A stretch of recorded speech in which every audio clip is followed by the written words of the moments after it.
Convenience stores are upping their food game, and one concept is taking advantage of it. Hello, this is Jonathan Mays, editor-in-chief of Restaurant Business, and in this week's episode of A Deeper Dive, I speak with Jim Norberg, the CEO of the convenience store chicken concept at Krispy Krunchy Chicken. We had Jim on largely because convenience stores are getting a lot of food service business right now. Traffic in convenience stores is up 17% since before the pandemic, according to Placer.ai, compared with 5% at quick service restaurants, meaning that some of the lost traffic at restaurants is heading to the local gas station right now. One reason is that higher quality food that C stores are putting out at the moment. Krispy Krunchy is taking advantage of that. We talked with Jim about Krispy Krunchy's rapid growth and how many locations it expects to go into this year alone. We talk about how the chicken program works, what's driving interest from convenience stores, and why the company is going big into third-party delivery right now. We also talk about Krispy Krunchy's new marketing program and why the company just hired its first CMO after 35 years in business.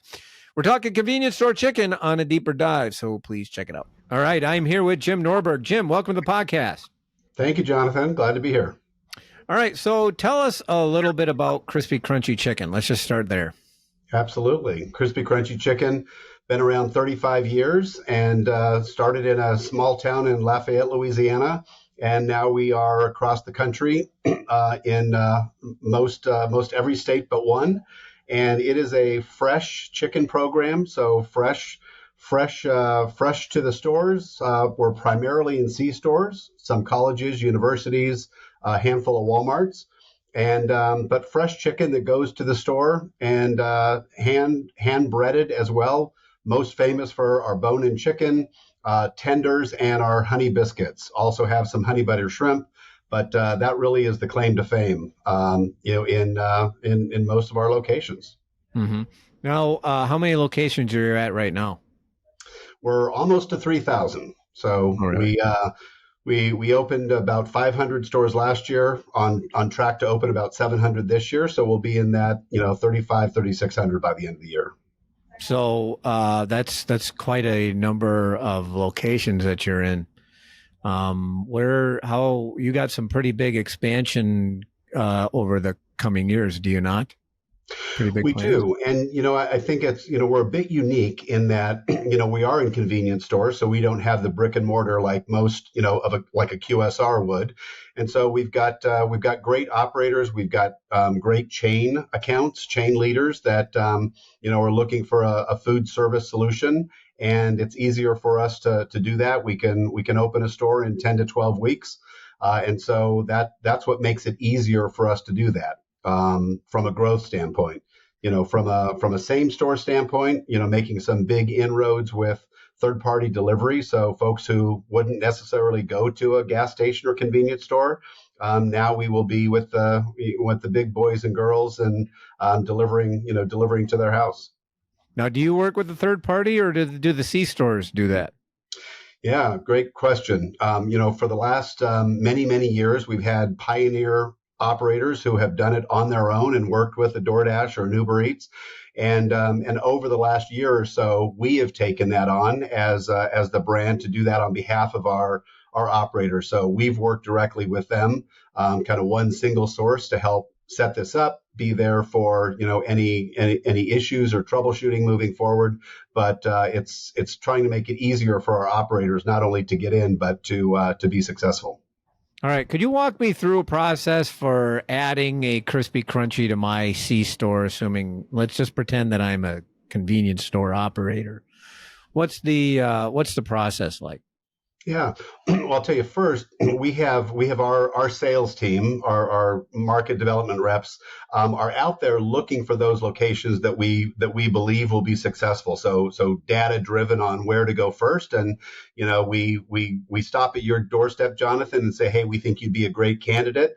And let's learn a little bit about what you're looking for. Not everybody is looking for, a food service solution. They may have something already planned. But once we get to that point where, yeah, this would be a great thing, and we kind of share a bit about our program and what it takes to get in, the training and so forth, then it really is about going through the process of preparing a proposal, talking about what that equipment package looks like, the letter of understanding that we have. We're not a franchise organization. It's a licensed organization. So we walk you through that. And depending on where you are, California certainly takes a little bit longer, but we're probably in that 10-week period from, hey, I sign a proposal to I've got my equipment and I'm up and running. So obviously certain municipalities or things like that, may make that longer or shorter. Mm-hmm. So do they make the chicken on site, or how does that work? They do. We've got great poultry suppliers like Tyson and Cook Food and Foster Farms, and so we have our proprietary recipes in those poultry locations. So that chicken is marinated there. It is vacuum sealed. It is sent through Cisco, who is our national distributor, and it goes to that convenience store once or twice a week based on their program, and it comes in fresh chicken. And they hand bread it every day. Hand bread it, fry it, put it in the hot food case, ready to go. Mm-hmm. So how are sales right now? Sales are pretty good. We not only from a growth standpoint, but from a same store, we're putting things into place. Like I said, third party is one of the biggest priorities we have this year. And then we did a lot of things last year with simplifying our menu, did some rebranding, and put some branding candidly out to the street where we're a 35-year-old brand. And we had a Thrillist magazine said a couple of years ago, best fried chicken in America that you've never heard of. And so we're out to change that never heard of until yet. So we did some branding, put some fun, waving flags, waving drumsticks at the street, trying to get folks from the street to the pumps to the store. So we've done that. We're in the midst now of menu innovation. So we've simplified, so to make that operating model easier for our stores, and now innovating to things that we know customers want most from us. Mm-hmm. So you started actual advertising. You haven't really advertised much before then? We really haven't. Up until a couple years ago, when we were purchased by a private equity firm, which most of us came in after that point, it really was about building the leadership team and building functions that really didn't exist. So we did some marketing, but it was more localized. And so you'll continue to see more from us as we continue to elevate kind of our digital footprint moving forward. Mm-hmm. It's kind of a big shift for you guys, I assume, going from not advertising at all to advertising to try to build some awareness. It is. And, I think about, some of our folks, our operators who got involved, they got involved in independent operators for the most part, and they bought a gas station and they served roller dogs and frozen burritos. And then, they got Krispy Krunchy at some point, in their world. And so we're continuing that evolution to really, have them be part of this Krispy Krunchy brand and what all of that entails, right? Driving traffic into their store, not only from a Krispy Krunchy standpoint, but, additional traffic, whether it's fuel or inside sales. So we're along this journey with our folks to get to that next level of not only growing their business, but understanding, what that brand halo also brings. How do you market to a consumer when you don't really have a traditional brick and mortar footprint? Like, it's not like it's not like McDonald's where, hey, McDonald's advertises and you know exactly where it is. Or, say KFC or Wendy's or pick your restaurant chain. You're actually located in some other business that may or may not have any sort of signage about you. Yeah, it's interesting. So as you know, I worked at McDonald's for 34 years, and one of my biggest epiphanies at McDonald's was we would always talk about the drive-through customer and the in-store customer. And the epiphany was it really was the same customer. They just used us differently, utilized us differently. And I would tell you that's what we're learning with C-stores. So there's a C-store customer, but it's also that same customer who goes to QSR or who goes somewhere else, and they're using us, based on their needs. So again, part of, the word convenience is just that. So I'm stopping to get fuel, or I'm stopping, to come in because I know it's quicker in many senses. And so I think that's the piece, and it's for the people that are already coming to us. I mean, that was the one thing that intrigued me, 2.5 years ago was we had 2,500 locations across the country that were already had traffic, people coming in to get fuel and their Monster drink and lotto tickets. So it's just building on that and being more available for when and where customers want us. Mm-hmm. Mm-hmm. Why convenience stores and not put these up in brick and mortar? Why go that route? Yeah, well, Neil Onabane is the founder of Krispy Krunchy, and his family owned convenience stores. And long ago, back 1989, and then in the early 90s, he's a Cajun. He's a chef, and he started beyond his time or before his time. Started making his fried chicken and putting it in convenience stores. And it was something that really didn't exist to that degree back then. And it just kind of caught on. For him, it was a revenue stream, and then turned into, wow, customers could have fresh, hot, great quality chicken, better than many of the other places they were getting it. So I think that's what started was that financial incentive and just turned into so much more. Yeah, we tend to forget that a lot of franchise brands today got their start as programs inside of convenience stores. KFC is probably the most well-known name, but A&W actually started out selling root beer to other restaurants, and then ultimately became its own sort of restaurant chain. So it's certainly not uncommon. But most of those others apparently just eventually evolved into a restaurant brand. But Krispy Krunchy has decided to stick to its knitting, I guess, so to speak. Yeah, I think, and just to add a couple others, I mean, Sheetz and Wawa were really the ones who, pioneered that whole convenience piece and quality food. And I think Costco to a certain degree, right? They put the trailers out, on their stores, and they sold the $1.50 hot dog and pizza.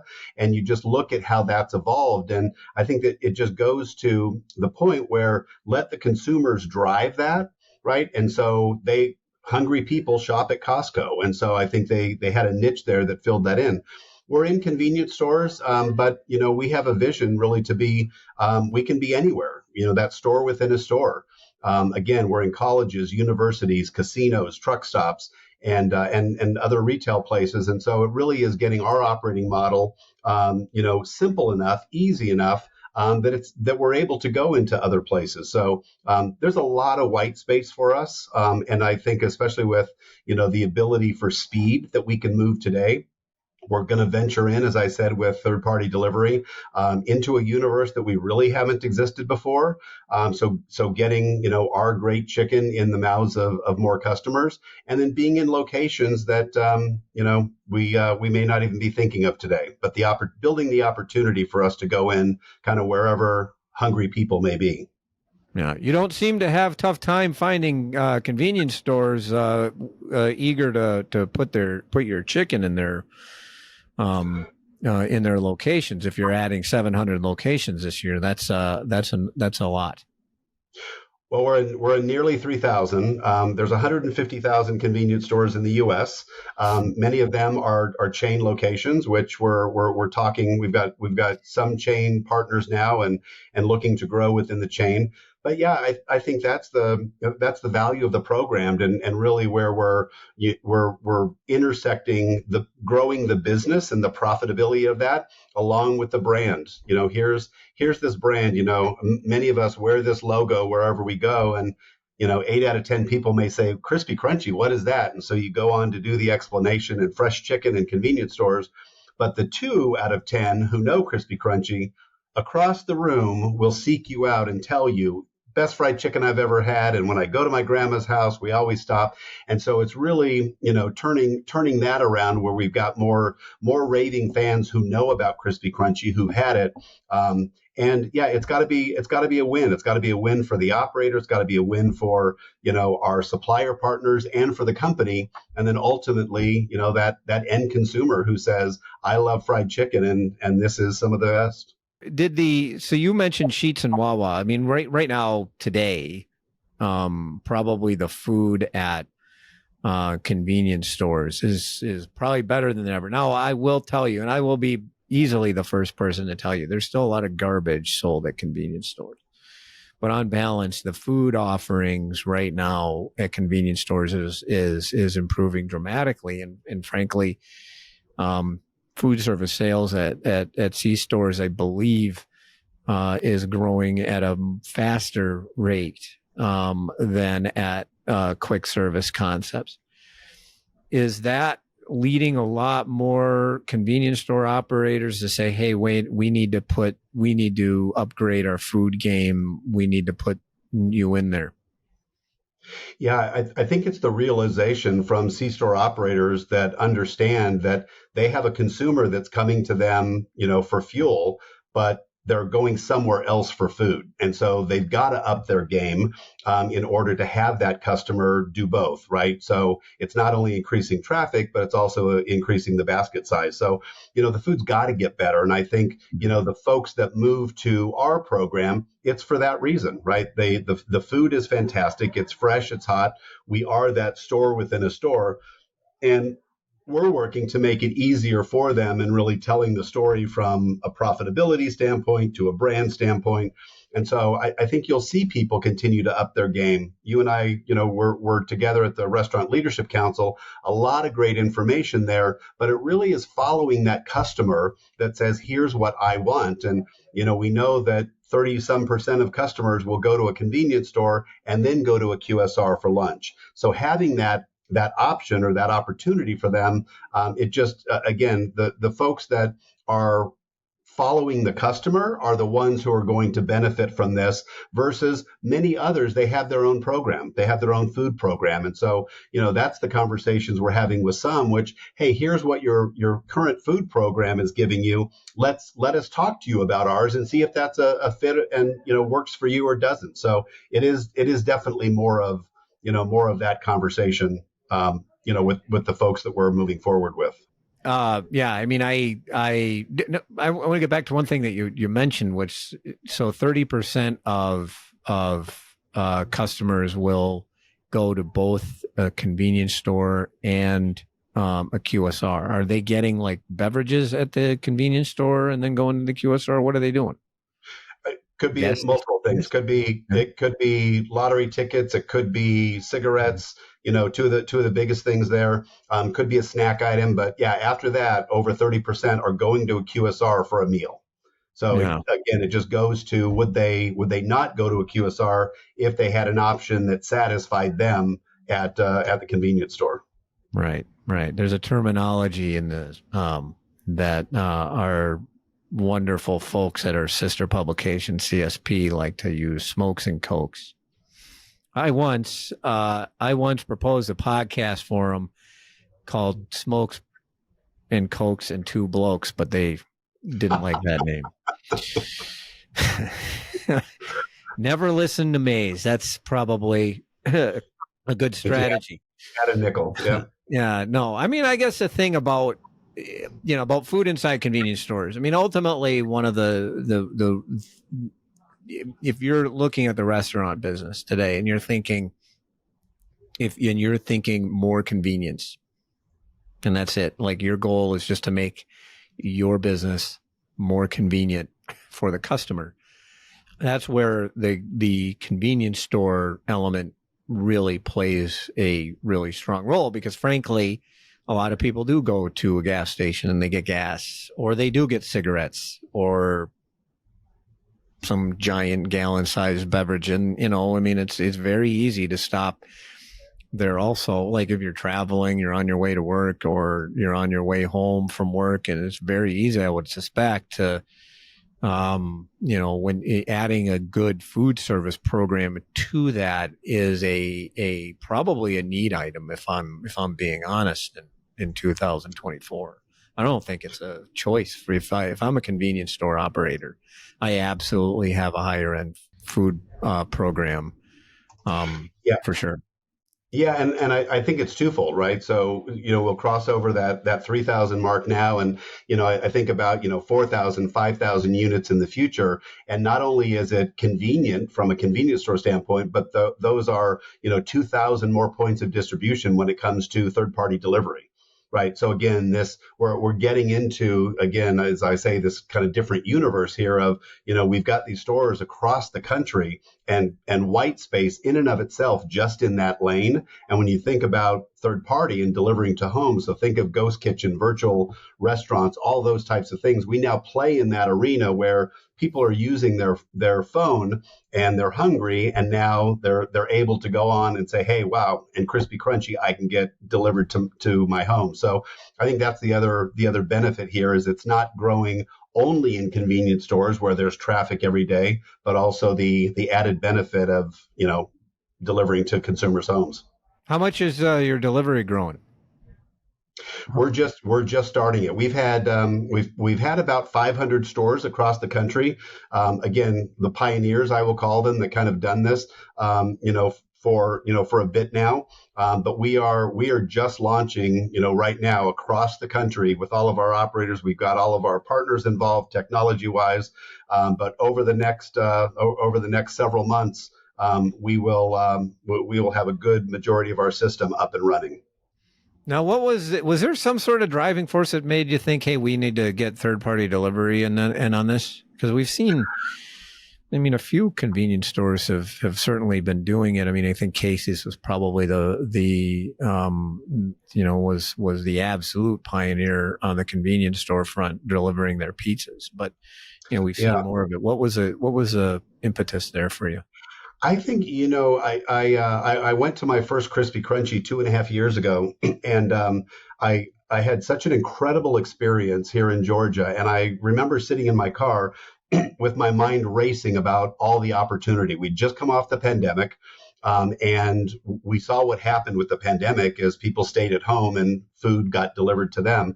And so I think just over time, along with, our partners, and our leadership team, it was really what's the white space here and what's the drivers of the business long term. And it's a place that we don't have to be, but without a doubt we can be because of our footprint across the U.S. And then I think it's a compelling differentiation for the C stores that have third party delivery and being able to add an item on there, a pantry item, it's chips or it's a Monster drink or a beverage that they don't have today. So it's not only growing that Krispy Crunchy business, but also the rest of their merchandise within the store. So I think it's just a huge unlock and opportunity. But that kind of limits your ability to expand the menu, doesn't it? You can't really, can you add like self-serve beverages, for instance? Yeah, I think self-serve would be difficult, but the beauty is we're in convenience stores, so you have different bottled beverages or cans that are very easy from a delivery standpoint, and most of the delivery companies that do it today do it just like that with bottles or cans because of how it transports. So I think we actually have an advantage in that area. Right. Well, to be honest, it's probably not the worst thing to limit your ability to expand your menu. One of the things I've been thinking about at the moment is the number of restaurant chains that have struggled mightily when they added something to the menu that they probably shouldn't have. And the U.S. restaurant business in 2024 is demassifying, which means, like customers are going to restaurants for more and more specific items. And it doesn't necessarily, the idea of this phantom veto vote is increasingly irrelevant, in my opinion. So it's probably not the worst thing on the planet to be limited in your ability to expand your menu, if you want my opinion. Yeah, and I think you see that. I think you see that across all of delivery, where you do have restaurants that they don't have everything on the delivery menu, right? There's a quality component, there's an operations component, so may not be everything on the menu, but it's what customers want most, and then how they can best meet that need and deliver a quality product. So, I think what we did at the end of last year with simplifying our menu, as we add, we'll work to, continuing looking at it through that lens of ease. Again, we're going to, make and deliver what customers want most. Mm-hmm. So you just added not that long ago a CMO. Is that the first CMO that you guys ever had? Because you never really had to market before. Yes, a year and a half ago. Right. So you're putting Alice Crowder to work then. Absolutely, every day. Yeah. Right. So and she's basically had to come in and create a marketing plan pretty much from the ground up. That must be particularly interesting for her, I would suspect. Yeah, Alice has done an incredible job coming in, building a team, utilizing resources that she's had in the past. I'm definitely a believer in, bring in third party to help you as you're building the team. And so it just really worked together. I think, for the first time, getting consumer data, understanding, right, who our customers are, what's most important, doing that, along with, understanding what are the strategic priorities to, again, both growing the business and the brand. And she's done a great job there, has built an incredible team. And we have great partners, who that's part of our success as a brand is utilizing our great partners and our operators with us, kind of this three-legged stool, if you will. All right. So what's next for you guys? What's on the horizon? Well, you will see us continue to grow rapidly. You will hopefully be able to order us from your home or office from a third party delivery standpoint, and you will see some fun and some funkiness. We sell chicken, so we don't take ourselves too seriously, but we want to get chicken in the mouths of anyone and everyone we can. So we've got some fun things up our sleeve, but we're going to grow, we're going to have fun, and more to come. You'll see some new menu innovations as well. All right, cool. Jim, this was great. I really appreciate you joining me on the podcast this week. Thank you, Jonathan. Appreciate it.